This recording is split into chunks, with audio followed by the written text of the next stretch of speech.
Hello बच्चों, कैसे हैं आप लोग। एक्चुअली आज का जो छोटा सा सेशन है ना, इसके अंदर हम लोग वेक्टर का एक इम्पोर्टेंट सा क्वेश्चन देखने जा रहे हैं जिसका नाम है साइन रूल। एक्चुअली आप क्लास 11th में जब ट्रिगोनोमेट्री पढ़े होंगे ना, तो वहाँ पे आप इसी रूल्स को ज्योमेट्रिकली आपने प्रूव किया होगा, ज्योमेट्रिकली इसको जाना होगा। उसी रूल्स को हम लोग वेक्टर मेथड से प्रूव करने वाले हैं। ये 2018 के बोर्ड में इसी क्वेश्चन को दो टुकड़े में बांट के 7 नंबर में पूछ दिया था, तो इस बार के लिए मोस्ट प्रोबेबल क्वेश्चन भी है।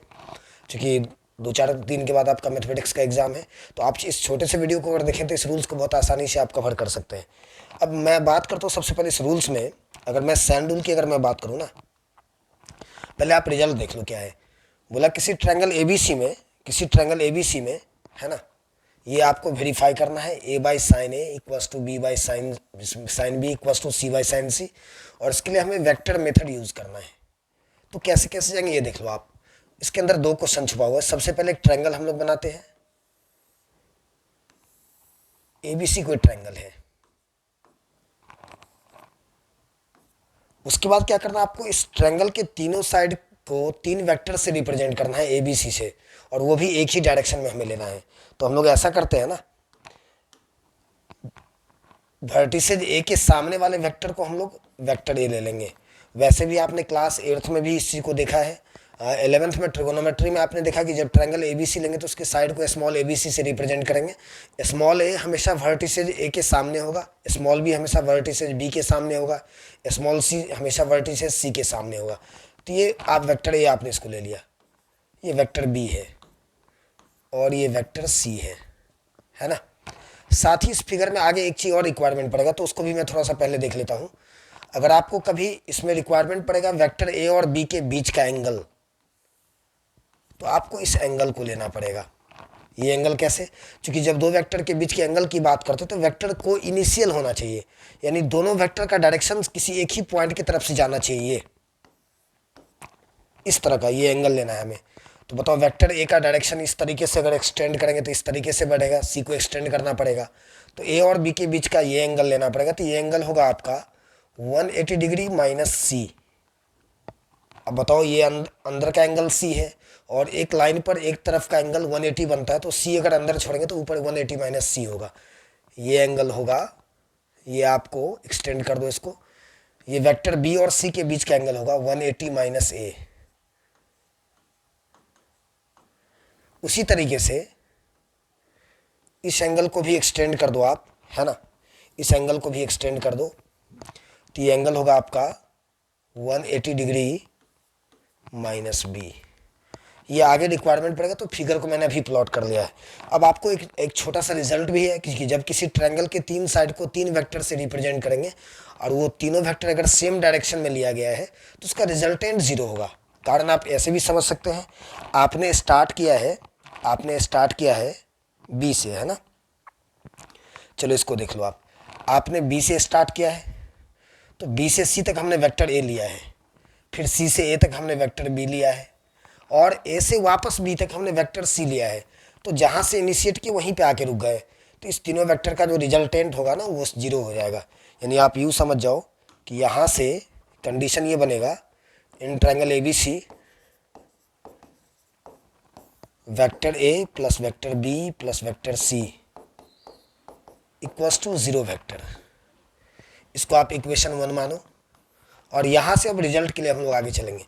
अब इसको आगे कैसे एक्सटेंड करेंगे ये ध्यान में रखेंगे। फिगर आपने प्लॉट किया है, इस फिगर में एक रिजल्ट यहाँ से बना कि vector A plus B plus C equals to zero vector.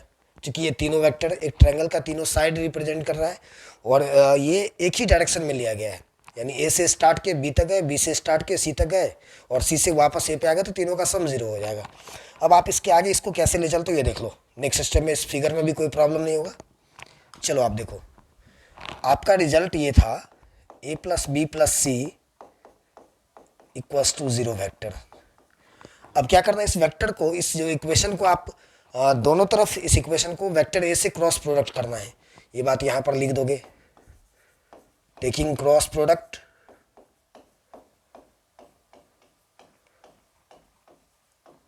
With vector A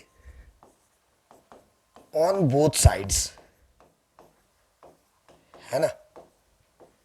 तो जब वेक्टर ए से अगर आप दोनों तरफ क्रॉस करोगे ना, vector A cross A plus B plus सी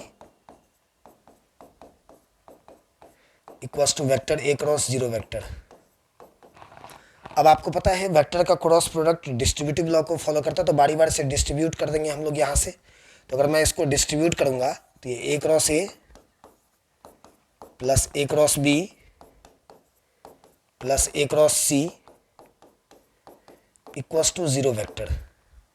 अब आप यहाँ से एक बात आप जानते हैं कि दो सेम वेक्टर का क्रॉस जीरो होता है, दो सेम वेक्टर का क्रॉस जीरो वेक्टर होगा, तो ये तो खत्म हो गया यहाँ से।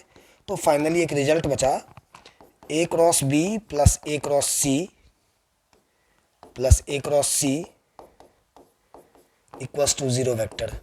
अब आप एक काम और कर लो, इस ए क्रॉस सी को सामने लेके आ जाओ, तो A cross B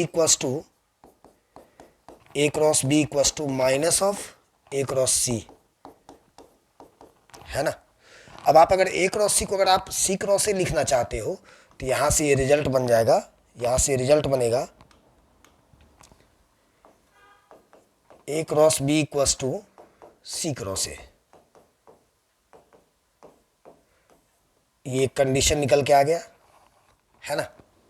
A cross B equals to, चूंकि मैं आपको बता दूं उस क्वेश्चन को भी मैं डिस्कस कर दूं, इसी क्वेश्चन को दो पार्ट में पूछा था। एक क्वेश्चन था आपको 2018 में ऐसे कि तीन वेक्टर ए बी सी है और उस तीनों का सम जीरो वेक्टर है, तो एक रिजल्ट वेरीफाई करना था A cross B equals to B cross C equals to C cross A cross B equals to B cross C, तो बी क्रॉस सी भी हम लोग लेके आ जाएंगे। अब सेकेंड वाला पार्ट कैसे आएगा ये देख लो, वापस से इस इक्वेशन को फिर से शुरुआत करनी है। अगेन आप ले लो इस इक्वेशन को, A plus B plus C equals to zero vector, है ना। और इसको भी वेक्टर बी से दोनों तरफ क्रॉस कर दो, तो वेक्टर बी से ये काम मैं डायरेक्ट करता हूँ, आप समझ सकते हैं आसानी से। वेक्टर बी से आप दोनों तरफ क्रॉस कर देंगे, है ना। वेक्टर बी से दोनों तरफ क्रॉस करेंगे, यानी A plus B plus C equals to vector B cross zero vector. अब जब इसी तरीके से बारी बारी से डिस्ट्रीब्यूट करोगे तो देखोगे ये रिजल्ट ये बन के आएगा, बी क्रॉस ए आप कर सकते हो, कोई दिक्कत नहीं, एक स्टेप मैं आपके लिए छोड़ रहा हूँ, plus vector B cross B zero हो जाएगा, vector B cross C equals to zero vector. अब मैं इस ए क्रॉस बी कर सकता हूँ, या फिर आप यूज समझो इस तरीके से आप आ सकते हैं इस चीज़ के लिए। चलो देख लो, ये वेक्टर बी क्रॉस ए था, तो मैं अगर इसको B cross C equals to minus of B cross A कर देंगे। अब आप B cross C equals to A cross B कर सकते हैं, इसको इक्वेशन नंबर थर्ड मान लो। अब देखो इस रिजल्ट, दोनों रिजल्ट को देखो, इक्वेशन सेकंड और थर्ड को देखो आप, तो यहाँ से रिजल्ट ये बन के आया A cross B cross C के equal, A cross B C cross A के इक्वल। तो जब दोनों को साथ में कंबाइन करेंगे तो फाइनली एक रिजल्ट बन के आ जाएगा। यहाँ तक में कहीं कोई डॉट्स नहीं होनी चाहिए, एक रिजल्ट ये बन के आ जाएगा vector A cross B equals to vector B cross C equals to vector C cross A, है ना। एक बार बोर्ड का ये भी प्रॉब्लम रहा है। अब आप देख लो, इसको थोड़ा सा जान लो। इसके आगे अब साइन रूल के लिए कैसे जाते हैं ये देख लो, यहाँ से साइन रूल के लिए हम लोग कैसे जाएंगे। अब आप सब सारे पार्ट में, ये जो तीन पार्ट है इसके अंदर मॉडुलस लगा दो, तो यहाँ से अगर मैं मॉडुलस लगा दूँ तो हो जाएगा ए क्रॉस बी का mod equals to B cross C का मॉड।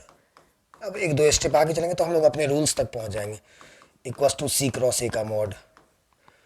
अब आपको क्रॉस प्रोडक्ट का छोटा सा कहानी आपको ये मालूम होगा, ए क्रॉस बी के मॉड को ऑलरेडी अपने चैनल पे एक वेक्टर का वन शॉट वीडियो अवेलेबल है भी, जहाँ पे मैंने डॉट क्रॉस सारी चीज़ों को डिस्कस किया है।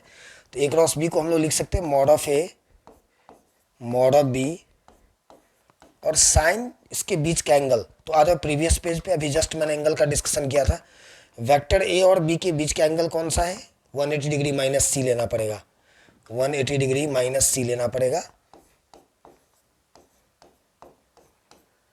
Equals to B cross C का मॉड हो जाएगा mod of B mod of C sine 180 minus A लेना पड़ेगा।